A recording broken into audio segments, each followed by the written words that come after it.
Muy buenas a todos, gracias por estar aquí. Quien no me conozca, me llamo Diego Rips, soy entrenador de powerlifting desde ya bastantes años, diría, desde el 2018. Y bueno, me dedico a entrenar a gente, tengo un perfil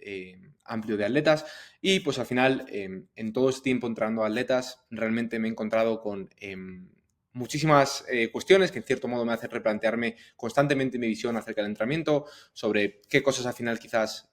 podemos hacer mejor y realmente tratar siempre de romper ciertas ideas preconcebidas que quizás al principio pues pueden tener muchísimo sentido, como puede ser este tema que vamos a tratar hoy, pero que muchas veces al final también creo que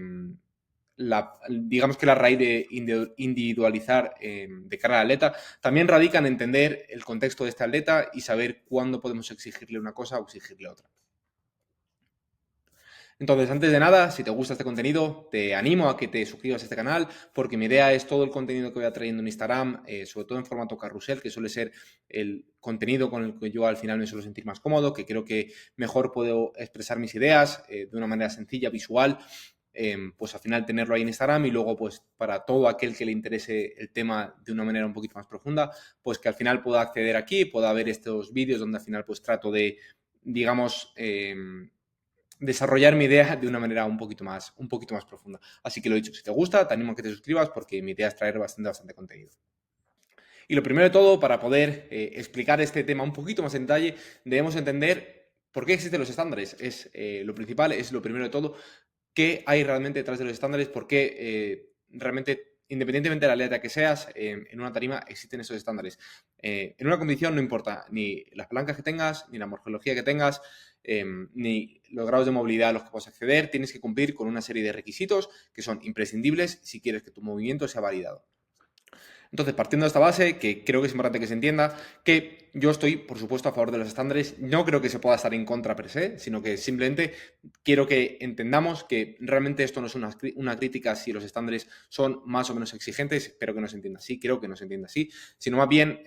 cuestionar, en cierto modo, nosotros como ya sea entrenadores como atletas, cuando al final debemos ceñirnos a estos estándares, cuando debemos entrenar siempre bajo el más estricto de estos estándares o cuando realmente nos podemos permitir ser un poquito más amplios dentro de lo que es el propio entrenamiento, porque al final hay una cosa que es muy importante entender y es que entrenar es una cosa y competir es otra. Entonces, ¿tiene sentido cumplir el estándar? Por supuesto que tiene sentido cumplir el estándar y ya no solo que tenga sentido, sino que en una competición es necesario, pero realmente entrenando no es necesario. Y hay momentos en los que, como digo, sí que debemos obligarnos a cumplir este estándar y momentos en los que no. Entonces, vamos a desarrollarlo rápidamente.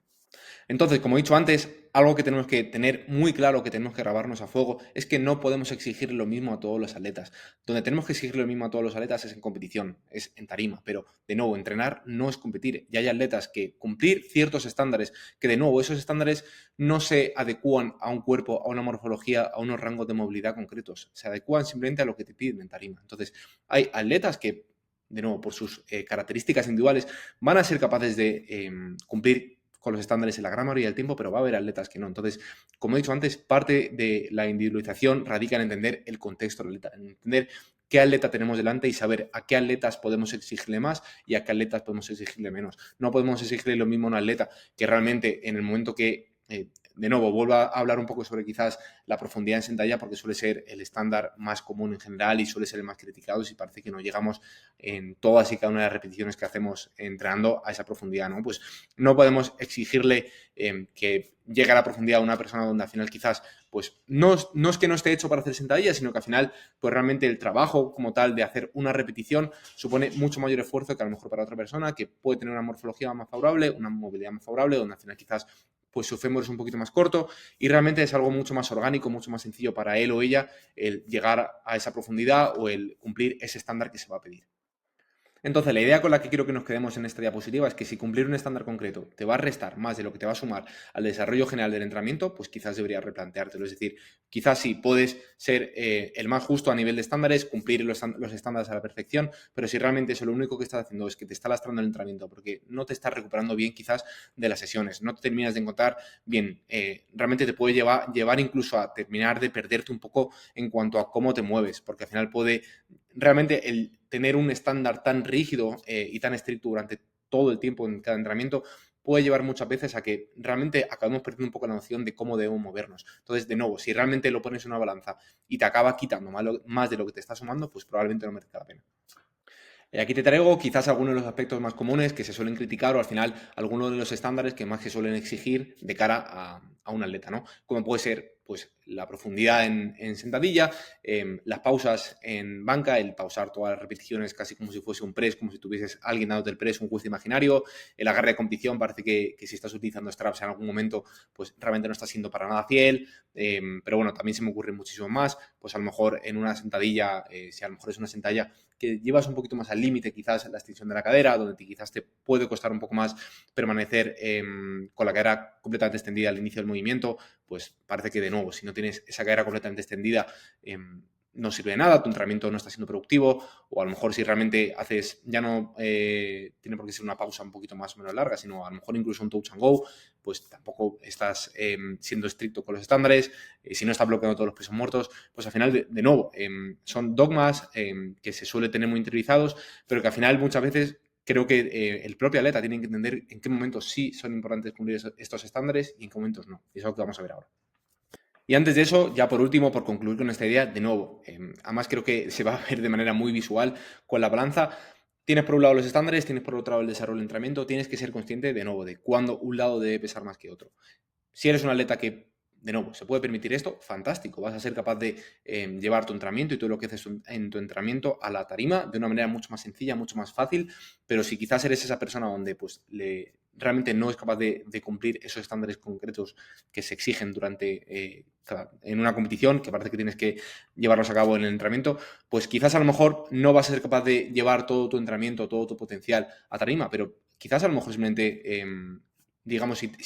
tu total o tu rendimiento se puede ver mermado en un 1 o 2%, pero realmente el entrenar sin esos estándares te ha sumado un 5%, pues realmente haces la resta y realmente pues a lo mejor has progresado un 3% más de lo que podrías haber progresado si realmente hubiese sido totalmente fiel a los estándares, pero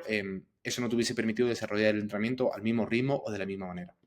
Entonces, para concluir con este vídeo, surge la pregunta de dónde debemos exigir el mayor de los estándares. Pues debemos exigir el mayor de los estándares en las series que realmente vamos a utilizar como una referencia real de cara a lo que creemos que podemos hacer en tarima. Es decir, si a lo mejor tienes una single concreta en una semana anterior, o sea, en la semana anterior, perdón, a la competición, pues ahí realmente probablemente tengas que obligarte a ti mismo a bajar la sentadilla, a pausar la banca, a tirar los straps, hacerlo con el agarre de competición, a bloquear, a mantener el culo en el banco, a mantener la cadera extendida para que te dé inicio y el re-rack en sentadilla, pues de nuevo, al final ahí es donde debes cambiar quizás un poco el chip, tener ese pequeño cambio de paradigma y decir, vale, ahora va a ser cuando realmente me voy a ceñir a los estándares que se me van a exigir en tarima, pero realmente tiene que ser ahí, no tiene por qué ser en todas las series, en cualquier back-off, etcétera. Pues quiero concluir un poco con la frase que he puesto aquí, para el atleta que me está leyendo, tu 3x6 back-off probablemente no se va a parecer mucho a lo que tengas que hacer en tarima, pero tu single de la semana previa de competición, la típica última single pesada, probablemente sí. Entonces, realmente debería ser ahí, tanto tú como atleta, donde deberías exigirte el cumplir el mayor de los estándares, y tanto tú como entrenador, donde deberías exigir a ese atleta que cumpla el mayor de los estándares. Luego, realmente, que en otro momento concreto de la temporada, en otro momento concreto, incluso de ese propio bloque de entrenamiento, que realmente no cumplamos esos estándares, pues probablemente sea un poquito más secundario. Así que ya para cerrar, quiero concluir con la última frase que he dejado en esta diapositiva, que es entrenar para competir y no competir entrenando. Creo que es algo que realmente puede cambiar mucho el paradigma que podemos tener de cara al entrenamiento, y creo que puede ser clave en muchísimos casos según el perfil de atleta y según el perfil de entrenador. Así que eso es todo, espero que te haya gustado, espero que te guste este formato y de nuevo, como he comentado antes, pues si realmente quieres estar al tanto de todo el contenido que voy subiendo, de todos los comentarios que voy haciendo en cuanto a lo que son publicaciones que pueda subir en Instagram, etcétera, pues te recomiendo que te suscribas al canal y bueno, como siempre, ya sabes, si te ha gustado, agradecería un montón tu like, incluso tu comentario, estoy dispuesto a debatir cualquier tema, así que bueno, aprecio mucho que hayas llegado hasta aquí y nos vemos en el siguiente vídeo.